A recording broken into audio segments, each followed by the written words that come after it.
आइए आज हम महिला आरक्षण विधेयक के बारे में बात करते हैं। उससे पहले सब्सक्राइब दिस चैनल। इस विधेयक में संसद और विधानसभाओं में महिलाओं के लिए 33% आरक्षण देने का प्रावधान किया गया है। महिला आरक्षण के लिए पेश किया गया विधेयक 128वां संविधान संशोधन विधेयक है। विधेयक में कहा गया है कि लोकसभा, राज्यों की विधानसभाओं और राष्ट्रीय राजधानी क्षेत्र दिल्ली की विधानसभा में 1/3 सीटें महिलाओं के लिए आरक्षित होंगी।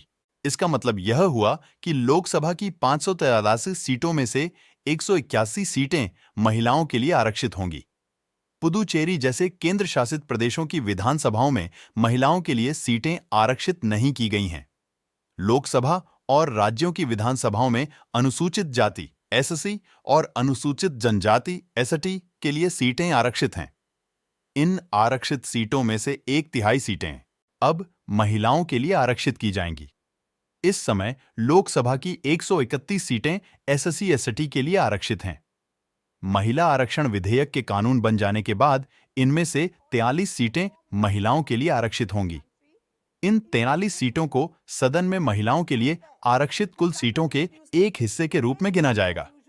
इसका मतलब यह हुआ कि महिलाओं के लिए आरक्षित 161 सीटों में से 128 ऐसी होंगी जिन पर किसी भी जाति की महिला को उम्मीदवार बनाया जा सकेगा, यानी इन सीटों पर उम्मीदवार पुरुष नहीं हो सकते। यह गणना लोकसभा में सीटों की वर्तमान संख्या पर की गई है। परिसीमन के बाद इसमें बदलाव आने की संभावना है। सबसे पहले संसद के दोनों सदनों, लोकसभा और राज्यसभा को इस विधेयक को 2/3 बहुमत से पास करना होगा। इसके बाद जनगणना के बाद परिसीमन की कवायद की जाएगी। परिसीमन में लोकसभा और विधानसभा क्षेत्रों की जनसंख्या के आंकड़ों के आधार पर सीमाएं तय की जाती हैं। पिछला देशव्यापी परिसीमन 2002 में हुआ था। इसे 2008 में लागू किया गया था। परिसीमन की प्रक्रिया पूरी होने, लोकसभा और राज्य विधानसभाओं के भंग होने के बाद महिला आरक्षण प्रभावी हो सकता है। अभी ऐसा लग रहा है कि 2026 के लोकसभा चुनाव से पहले महिला आरक्षण का लागू होना संभव नहीं है। लागू हो जाने के बाद महिला आरक्षण केवल 15 साल के लिए ही वैध होगा, लेकिन इस अवधि को संसद आगे बढ़ा सकती है। यहां ध्यान देने वाली बात यह है कि एससी एसटी के लिए आरक्षित सीटें भी केवल सीमित समय के लिए ही थीं, लेकिन इसे एक बार में 10 साल तक बढ़ाया जाता रहा है। सरकार की ओर से पेश विधेयक में कहा गया है कि परिसीमन की हर प्रक्रिया के बाद आरक्षित सीटों का रोटेशन होगा। इसका विवरण संसद बाद में निर्धारित करेगी। यह संविधान संशोधन सरकार को संसद और राज्य विधानसभाओं में महिलाओं के आरक्षण के लिए अधिकृत करेगा।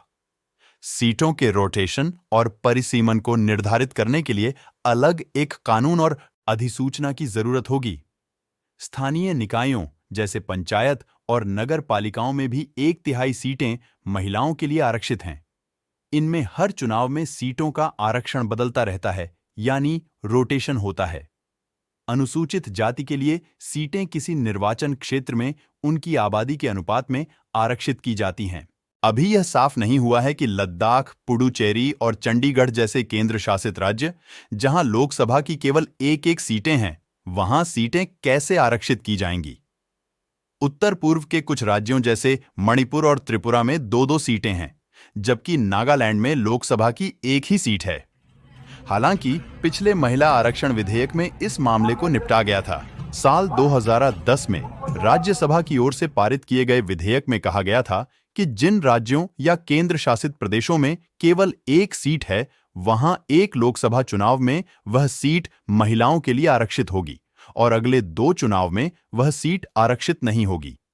वहीं 2 सीटों वाले राज्यों में 2 लोकसभा चुनावों में 1 सीट आरक्षित होगी, जबकि तीसरे चुनाव में महिला के लिए कोई सीट आरक्षित नहीं होगी।